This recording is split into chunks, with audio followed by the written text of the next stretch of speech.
It's a great pleasure to welcome the founder of the Byrds, Roger McGuinn. A very good morning. Good morning. How are you? I'm fine, thank you. How are you? 50 years. Yes, I started in 1960. You must have been about 10. Well, I was just a little over that, a little over 10.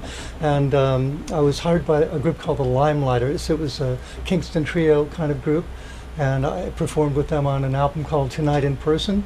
And then I was hired by the Chad Mitchell Trio, and I worked with them for about 2 years, toured all over South America and played a lot of places around.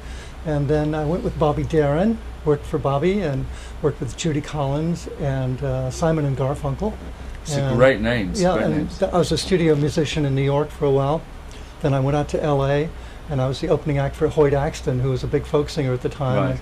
And I met Gene Clark, and he and I got the Byrds together with David Crosby, Chris Hillman. Now, I was reading that the Byrds, the actual name, because people always want to know about the names, because especially in that era, there's some great names around for all the different Yes. bands and things. And I was reading that you actually came up with the name of the Byrds at a Thanksgiving dinner. That's true. Now, how did that actually happen? We were sitting around the Thanksgiving dinner table trying to Right. think of a good name, and our manager had an idea that B was sort of a magic letter, like the Beatles and the Beach Boys.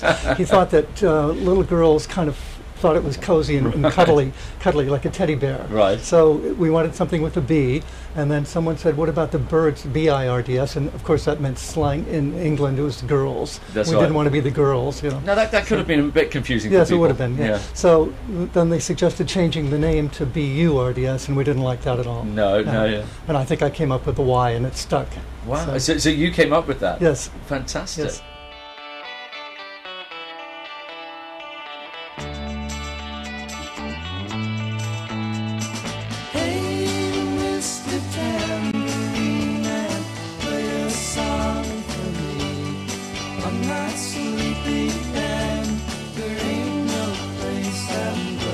You, the guitar, please. Yes, I've got it with me right now, and I'll be playing "Oh, Mr. Tambourine Man" like. I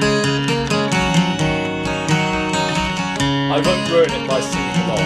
I'll let you do that part.